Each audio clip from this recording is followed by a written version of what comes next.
Hi, and welcome to the kitchen. You know, when you're in Mexico and you go out for tacos de guisados, that's the more stewy-like preparations, the kind of things that taste delicious like your grandmother used to make, not the grilled meats tacos or tacos al pastor. When you go to those places, they always have rajas con crema. And it's roasted poblano chilies with caramelized onions and some cream, and it's so good. Today, I'm gonna take that preparation, add a couple of different ingredients to it, and I think I'm gonna make some of the best tacos in the world.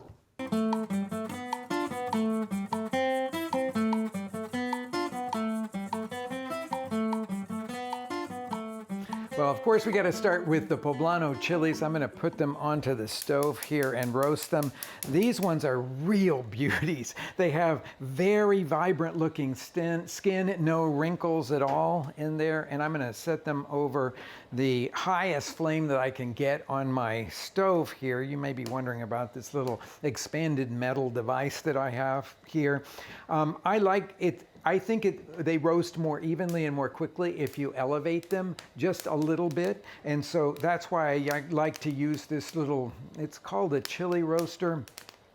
Sometimes you find them, sometimes you don't. If you're in the Southwest, they're a lot more available. Even online, I find them sort of spotty, but you can just do this directly over your gas flame, just kind of balancing them there on the stove top. And I do that a lot, especially if I'm just gonna do one. But when I've got a couple of them, I like to get them up a little bit, get the flame coming more around them, and then they will roast a little faster. You're hearing all of the blistering going on of the skin, and the whole idea here is that we're going to blister that tough skin to take it off, but at the same time we're going to partially cook the poblano. Now, if you don't have a gas range, then you're going to do this sort of tied up under a hot broiler. I like to get it on put the rack on the highest level and then slide them in there directly on the rack. Don't put them on a sheet pan or anything like that because it'll warp the sheet pan that much heat on them. Once I hear the sparks of the blistering sort of slow down, then I start looking at them here, and I'm about 2/3 of the way on that one side, and then I'm going to flip them over and do the other side, and then I have to, the sort of flat sides, the skinny sides that are there, I'll have to tip them up and do that too. The whole process will take about 7 or 8 minutes or so.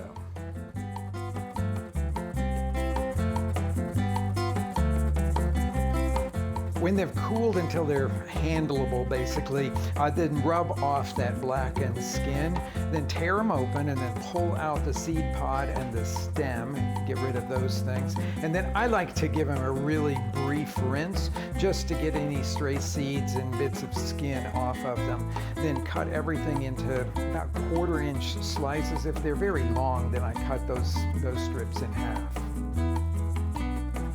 So the poblanos are done there. Now onto the caramelized onions that typically go into this dish. I'm cutting the top and bottom of the onion off. And then I'm gonna cut these into pieces about 1/4 of an inch thick, but I'm cutting crosswise on these now. That's the little 2 pieces that I don't want in there. Same thing for this one. And then I'm gonna do the cooking of this onion in olive oil. You could use any kind of fat that you like. A lot of times people will have that really beautiful pork lard on hand in Mexico. And they'll use that even though this is a vegetable dish, basically. So I'm going to put about 3 tablespoons, so it's a good amount in here. You'll see why in a minute. It's a little more than you need for just doing the onion. I've got the pan heating here over a medium heat, and I'll put these guys in there. You want to be able to hear just a little sizzle when they go in there. Let me check I've got it a little bit low. I'm going to put it up just a little bit. These will take about 8 minutes or so to come to that really beautiful richness. I'm looking for them to have some texture on the inside, not to be completely caramelized and soft, but I want them to be brown caramelized on the outside. Now the next thing that we'll work with is the potatoes here, and these are not baking potatoes. These are the boiling type of potatoes. The baking potatoes will just fall apart in this. There's more of that creamy starchiness in this kind of a potato, like the red skin ones.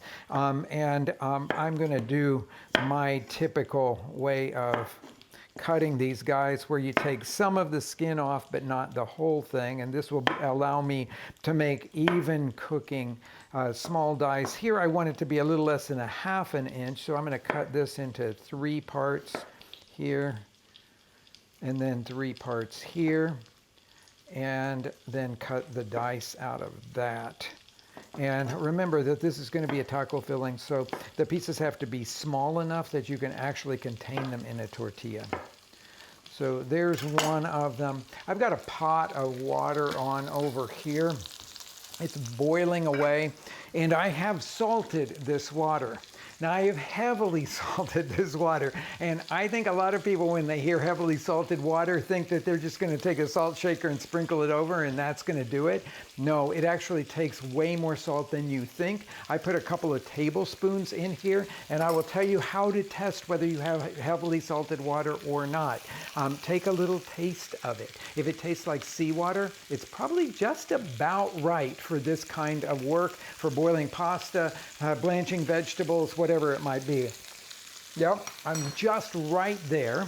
I've got to cut up the rest of these potatoes, and then I'm going to throw them in there and cook them until they're just done. I just checked one of these potatoes and they're tender. These took at a rapid boil. They took about 8 minutes or so. And I'm just going to scoop them right in with these beautifully browned onions here. And we're going to keep our pot going here. Turn up a little bit more. I turned it down so we get a rapid boil on there. And let's talk about my green. Now in Mexico, they would typically be using amaranth greens, which they call quintoniles, or they would be using the chenopodium greens that we call lamb's quarters, and they typically call those quelites de ceniza, and those you can find in all the markets. It's harder to find this one, but they're all of the ones that I just told you about are kind of a sturdy green.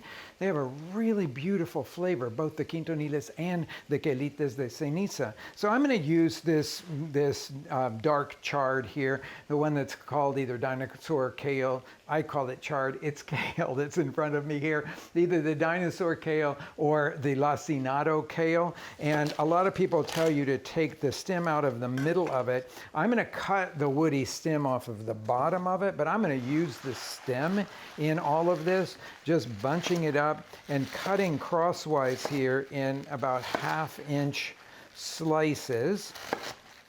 I think that the stem adds texture, and I don't think that there's any reason to try to get rid of it. Plus, it takes a lot more time to work through it. I, for years, took it out because I thought there must be something wrong with it, but there's not. So now I've gone to, you don't want the really woody ones at the bottom, like this piece that got in there.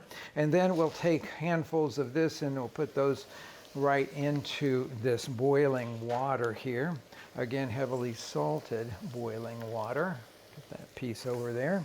And these will cook until they are just barely tender. For me, that's about 3 or 4 minutes. So I'm using a skimmer here, the ones that we typically call a spider. I really like this piece of kitchen equipment. If you are cooking pasta, you can get out a small amount, like if I'm just cooking a couple of servings of pasta, that works really well. Or if you need to get something out of boiling water, like I did these potatoes.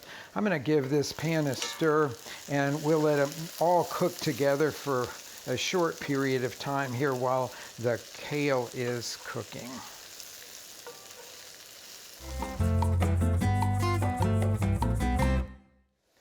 This is 4 minutes on the kale. That's kind of where I like it to be. You might like yours a little more tender than this. This will still have a little crunch, especially with the stem part of it. So we'll use our spider to get all of it out of the water. And then I'll turn that off. Put all of this together. One last little bit of the kale there. And then I'm going to add these chili strips to the skillet. We're coming down to the final little bit here. Mix everything together. It's so beautiful, I think. I love greens. I love roasted poblanos. I love caramelized onions, as if you didn't know that already, because I like to put them in practically everything. The potatoes add a really lovely amount of starchiness to this, I think. And now we're going to add the cream, but I've got a lot of things to say about the cream. Okay, so I'm using Mexican crema, and I'm just going to scrape it all into the skillet here. You can use the Mexican crema, either store-bought or homemade. You can use just regular whipping cream. That will work beautifully in this. It won't have as much tang, but it'll be delicious here. You could do store-bought or homemade creme fraiche if that appeals to you. And then if you're looking for something that is super easy, you could go to a sour cream, but you're not going to do the sour cream the same way as you're going to do any of the first three options that I gave you. This all needs to cook together for a little while to create the right kind of coating on all of the vegetables that are here in the skillet. With the sour cream, you actually have to take the pan off of the heat, let it cool for a minute, and then stir the sour cream in there. If you're looking for something really creamy and really, really lean, then you could use Greek yogurt. Again, you will treat it just like you would treat the sour cream. Take the skillet off of the heat once everything is completely hot and sort of simmered together for a couple of minutes. Then add that and stir it all in. It's different, but it gives you a little creamy element. If that appeals to you, there's lots of different options here. So I want enough cream here to just coat everything. It gives it a wonderful mouth feel. I've actually seen people do dishes like this without any cream in it in Mexico. But it's kind of hardcore when you do that. So I like the creamy element here. So we'll let this simmer for another minute and all of these flavors to kind of come together. And I'm going to turn the heat up just a touch there. And then we're ready to go to the final stage of tasting and serving. So this won't take a ton of salt because we salted the water heavily for the potatoes and the greens. So about a half a teaspoon is plenty usually for this, this amount here. Then I'm going to scrape it into this really, really beautiful cazuela from Mexico, Simple Market pottery. Look at that. Now I get really excited about these kinds of tacos. That's probably my favorite style. I mean, I can't really say that because everybody loves tacos al pastor and tacos al carbón in Mexico, but the tacos de cazuela are some of my absolute favorites.